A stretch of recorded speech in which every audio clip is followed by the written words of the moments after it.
Hello student, video में सभी का स्वागत है।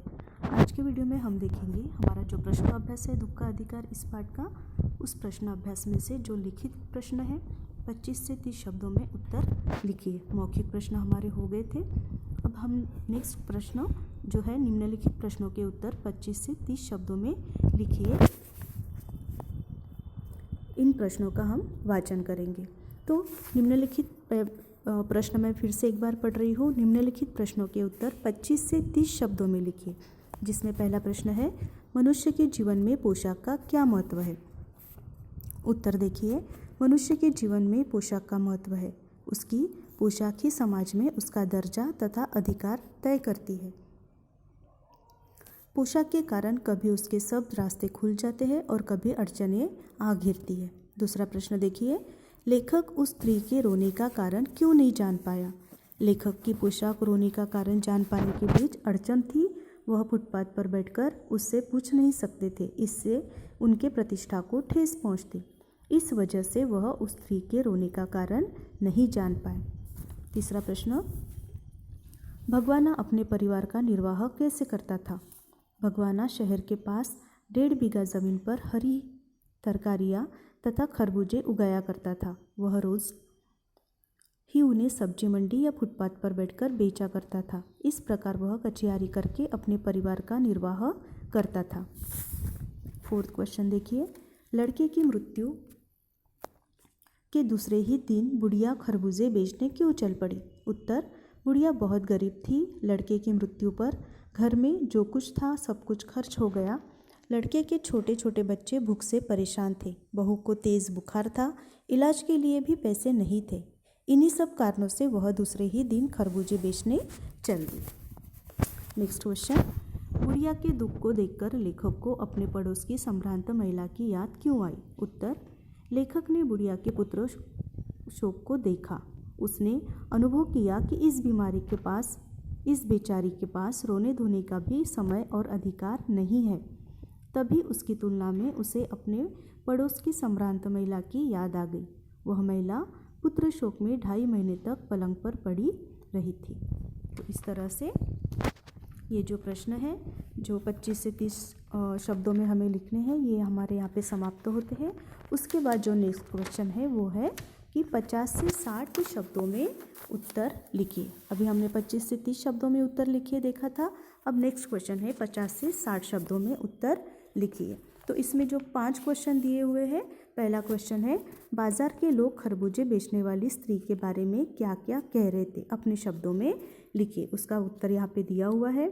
दूसरा प्रश्न है पास पड़ोस की दुकानों से पूछने पर लेखक को क्या पता चला, उसका भी आंसर दिया हुआ है। लड़के को बचाने के लिए बुढ़िया माँ ने क्या क्या उपाय किए। और फोर्थ क्वेश्चन है लेखक ने बुढ़िया के दुख का अंदाज़ा कैसे लगाया। फिफ्थ क्वेश्चन है इस पाठ का शीर्षक दुख का अधिकार कहाँ तक सार्थक है, स्पष्ट कीजिए। इसका मतलब ये प्रश्न मैं आपको समझा देती हूँ। जो 5th नंबर का क्वेश्चन है वो है इस पाठ का शीर्षक दुख का अधिकार कहाँ तक सार्थक है। इसका मतलब कि लेखक ने जो इस पाठ को दुख का अधिकार ये टाइटल दिया हुआ है, ये टाइटल कहाँ तक सच में पाठ को मार्गदर्शित करता है या नहीं, इसको हमें स्पष्ट करना है। उसके बाद है नेक्स्ट क्वेश्चन, आशय स्पष्ट कीजिए। इसमें 3 क्वेश्चन दिए हुए हैं। पहला क्वेश्चन है जैसे वायु की लहरें कटी हुई पतंग को सहसा भूमि पर नहीं गिर जाने देती, उसी तरह खास परिस्थितियों में हमारी पोशाक हमें झुक सकने से रोके रहती है। दूसरा प्रश्न, इनके लिए बेटा बेटी खसम लुगाई धर्म ईमान सब रोटी का टुकड़ा है। तीसरा प्रश्न, शोक करने गम मनाने के लिए भी सहूलियत चाहिए और दुखी होने का भी एक अधिकार होता है। तो आशय स्पष्ट कीजिए में ये जो 3 प्रश्न दिए हुए हैं, इसका हमें आशय स्पष्ट करना होता है। इन प्रश्नों को हमें एक्सप्लेन करना होता है, उसे ही आशय स्पष्ट कीजिए कहा जाता है। उसके बाद हमारा जो पोर्शन है वो है भाषा अध्ययन, जो ग्रामर से व्याकरण से रिलेटेड पोर्शन होता है। तो इस पोर्शन में हमें सिर्फ जो जो क्वेश्चन मैं टिक करके दे रही हूँ उसी क्वेश्चन को हमें लिखना है। जैसे कि देखिए, हमें सेकंड क्वेश्चन लिखना है, उसके बाद हमें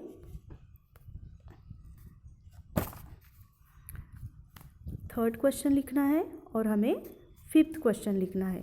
और ये हमें योग्यता विस्तार, बस हमें इतने ही प्रश्न लिखने हैं। अब इसमें क्या लिखना है देखिए, जो पहला प्रश्न है भाषा अध्ययन का कि निम्नलिखित शब्दों के पर्याय लिखिए।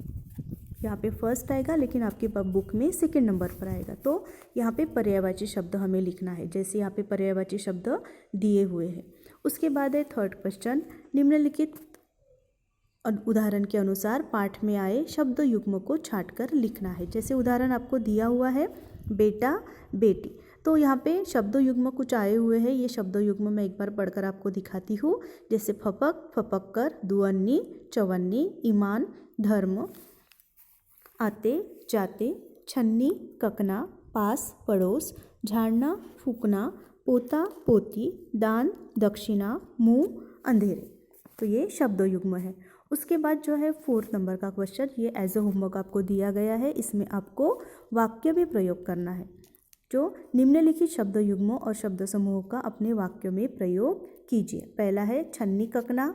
छन्नी ककना का मतलब होता है कि जो हाथ के जो कंगन होते हैं या घर में जो कुछ बचा हुआ रहता है वो।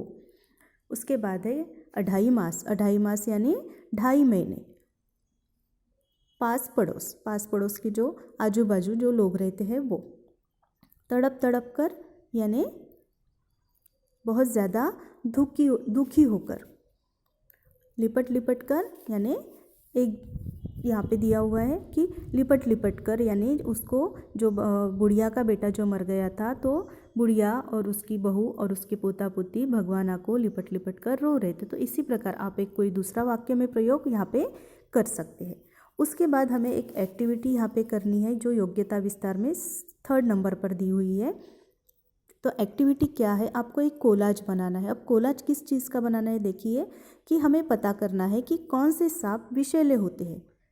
अब ये एक्टिविटी क्यों दी है, क्योंकि भगवाना की जो मृत्यु है वो सांप काटने से होती है। तो उससे रिलेटेड ये एक्टिविटी हमें करनी है कि कौन से सांप विषैले होते हैं, उनके चित्र हमें एकत्र करने हैं। अगर आप उनकी इन्फॉर्मेशन लिख सकते हो तो वो भी चलेगा, लेकिन अगर आप चित्र इकट्ठा करके उसका एक कोलाज आपको अपनी कॉपी पर करना है। तो इस तरह से हमें ये प्रश्न अभ्यास सॉल्व करना है। तो इसके पिक्स मैं आपको इसके साथ दे दूँगी, आपको इन प्रश्नों के उत्तर कॉपी में लिखना है। आशा करती हूँ प्रश्न अभ्यास आपको समझ में आया होगा। Thank you, take care.